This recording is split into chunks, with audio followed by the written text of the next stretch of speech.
The first NBA game I ever watched was between the Boston Celtics and the Los Angeles Lakers in Game 7 of the 2010 NBA Finals. The Celtics had LA right where they wanted, going up 3-2, and all they had to do was close out the series in Game 6 to secure a second title in 3 seasons. But they didn't. Game 6 was reserved for the Lakers. Then in Game 7, best described in 2020 fashion, Kobe Bryant took things a bit personally by getting the redemption he had been determined to get for 2 years on the dot. But when I fell in love with the game of basketball as a 6-year-old kid, there were 2 players on the losing side that stuck out to me. The first was a young and up-and-coming point guard by the name of Rajon Rondo. I know, I was in the 1st grade. And the second was a fiery competitive, uber competitive actually, very intense and somewhat extreme Kevin Garnett. This vehement battle of basketball legends fighting in the trenches en route to a title served as my introduction to not only basketball, but NBA history. Even better, a sneak peek into one of the players we're going to be discussing today. But by the end of the night, the season was over. And even though it was just the first game I ever witnessed, I was enamored. Bouncing off my living room walls, impatiently waiting until the season started back up again in October of 2010. And by the time it did, I watched more and more of the NBA, all the way up to the NBA Finals in June of 2011, where the Dirk Nowitzki-led Mavericks matched up against the Miami Heat for the second time in 5 seasons.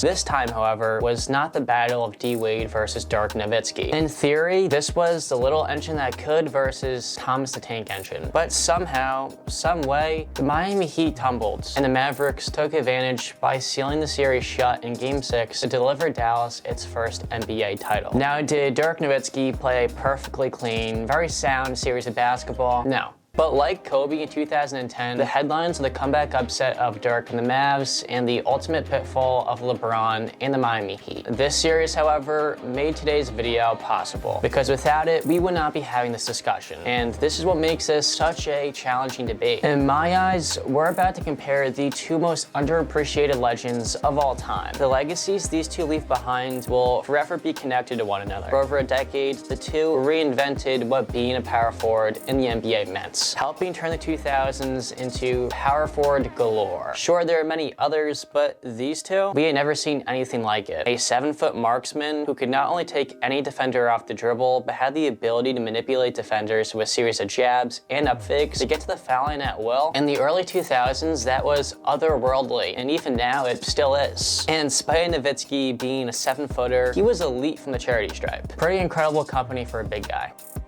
And notice how right there, none of that covered his signature one-legged fadeaway, the inescapable move that even made the league's best defenders feel helpless. Dirk was unguardable, with an offensive skill set that paved the way for countless stars we see today modeling their game after. But while Dirk was the entire scoring package, Kevin Garnett was the NBA's preeminent Swiss Army knife. On the offensive end, he drew comparisons to Jordan with his ability to knock down fadeaway Jays, yet could run Minnesota's offense with his passing and tight handle, making him stand out amongst other bigs, despite it being a time where playmaking big men were everywhere. But until Garnett got to Boston, he never played with a grade A scorer that could fully utilize his ability to create for teammates, which was deemed problematic during his Minnesota years. Because sure, Kevin Garnett was one of the best scorers in the NBA, but being a franchise player out west means they're going to be held to an incredibly high standard on both ends. In the playoffs, you're going to be the guy called upon late in games to go back and forth with the likes of Kobe, Dirk, and Duncan. And a high-volume scorer was never who Kevin Garnett was, which is a fair judgment. When we're evaluating star players, scoring is always going to be the most desirable characteristic. It's the first thing you see on the box score for a reason. So in order to make the case for KG today, I'm going to need to convince you of one of 2 things. Number 1, scoring is not necessarily as advantageous as the box score may suggest. And number 2, the blame for Garnett's lack of success in the postseason should not come down to him being a poor closer late in games. It should really be pinned on his organization's incompetence. Because surprise, Kevin Garnett was better on the defensive end. The length and mobility Garnett possessed, put together with an incredible motor and basketball understanding, gave him a pretty clear shot at being the NBA's best defender during his peak. Garnett was an elite rim protector and disruptor in passing lanes, capable of rotating out on the perimeter to guard any position, and even at times shutting down some of the league's most elite perimeter scorers. He was the pick and roll all stopper, and his footwork and length bothered everybody in the league not named Shaquille O'Neal. Now, he wasn't a flawless defender, but during his days in Minnesota, he was so impactful that with him on the floor, the Timberwolves were at the top of the league defensively. But without him, they immediately became one of the worst. And in a team sport, the variance with and without Garnett is immeasurable. But in the face of his defensive brilliance, he's best remembered for his intensity and competitive nature. The reason why he was so tenacious on the glass, earning the rebounding title 4 years in a row. Garnett did everything, yet many of the qualities he provided go often ignored, merely because of the fact they don't exist on the box score, yet leave a strong mark in the outcome of each individual possession. He put it all out on the floor, playing every possession like it was his last, being the loudest guy out there and the clear vocal leader, bringing the energy and leadership that rubs off on teammates, i.e. aforementioned Rajon Rondo. Garnett wanted more than you. Arduous tasks were his bread and butter. In terms of his skill set, like Dirk, albeit at a lesser magnitude, KG's repertoire included a pick and pop wrinkle to the offense. Kevin Garnett had nearly everything, both the intangible and tangible characteristics. So when comparing these two players, the 4 categories we'll be assessing are scoring, defense, rebounding, and playmaking. And all 4 go in one direction very easily. First with scoring, Dirk was more complete, and unlike Garnett, could get you a basket whenever, wherever, and on whoever. And even as he aged, he continued to be a matchup nightmare. Quicker than opposing bigs, but too big for opposing wings and guards to stop. The product of Germany was often the biggest player on the floor, yet somehow the most skilled. No matter who you put on him, it was a mismatch. The gravity of Dirk forced teams to either double, which would open up the entire floor for teammates, or they would have to let him go one-on-one with whatever helpless soul found themselves somehow assigned to guarding him.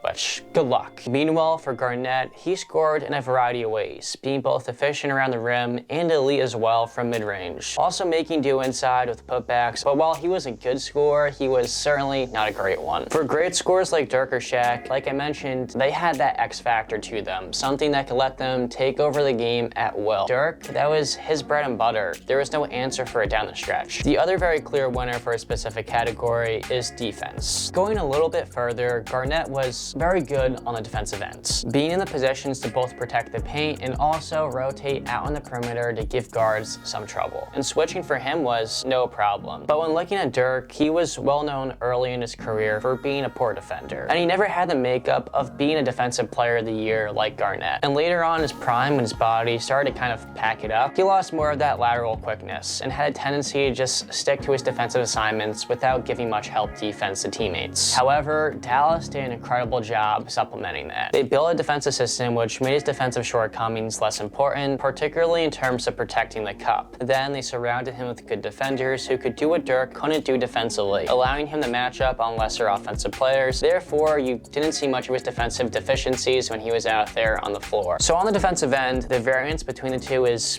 quite large, unsurprisingly in favor of Garnett. For rebounding, just like the defensive end, Dirk Nowitzki is not praised for his rebounding ability. At his peak, he averaged under 9 rebounds as a 7-footer and generally didn't hound the glass. But in the playoffs, he was a lot more persistent, averaging 11 rebounds a game when it mattered most. Now clearly, the sample size of the playoffs is much smaller, just a fraction of his regular season tallies. But in spite of that, they were a lot more revealing of his actual ability to rebound. Because in the playoffs, Dirk was a lot more persistent cleaning the glass. It made sense. In an 82-game regular season, he wasn't constantly going to be baiting down low, especially when he had an outside game. So it's not fair to just look at his rebounding averages in the regular season to then go on to bluntly criticize him. Garnett, meanwhile, was a great rebounder, with his high motor getting over 12 per game in his prime in the regular season. And with him playing 21 years in the league, he is top 10 all-time in rebounding. Like I mentioned, leading the league in rebounding from 04 to 07, and in the playoffs, he continued to grab a ton. So even though I believe Dirk is a better rebounder than his numbers suggest, Garnett is certainly the better of the two. Lastly, for their on-the-court production is playmaking. During their time, there were many transcendent passing bigs, but at the power forward position, they were 4 that really stood out: Pau Gasol, Tim Duncan, Boris Diaw, and Kevin Garnett.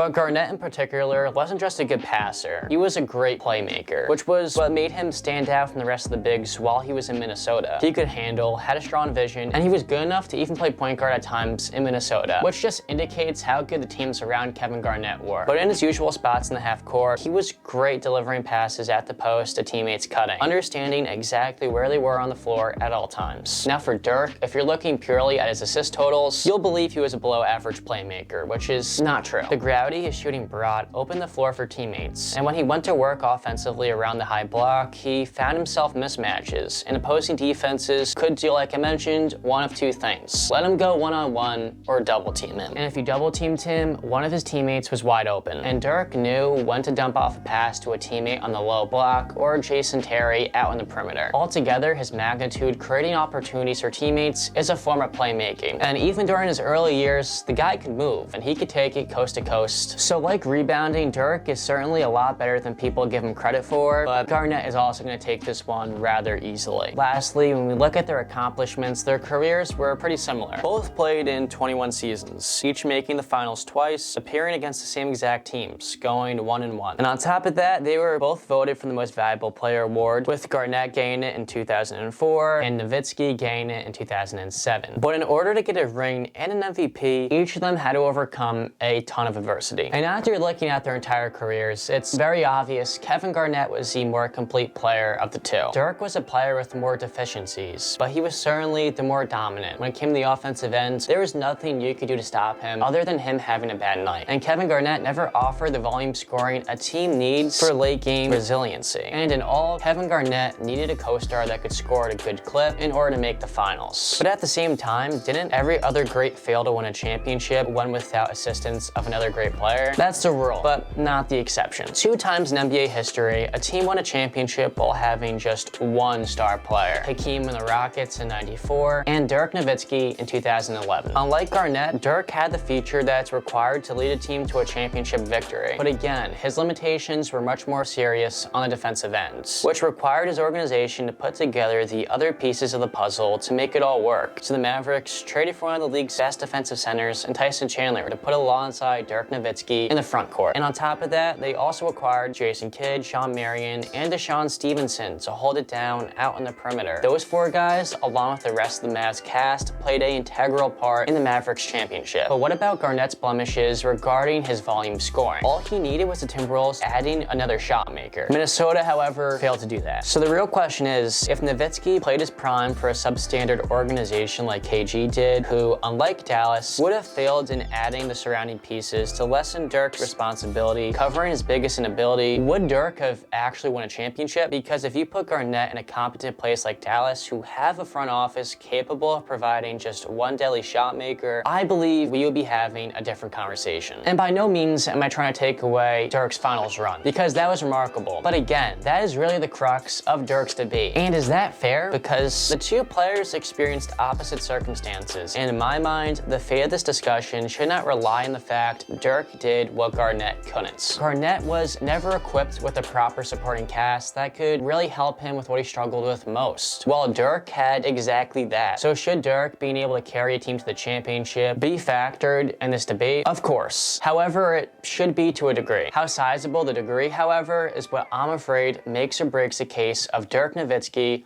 versus Kevin Garnett. Hi there, if you enjoyed this, you may like the first video from this series from a few months ago, which is Tim Duncan versus Shaq. Not exactly the 2 best players to compare, but it is what it is.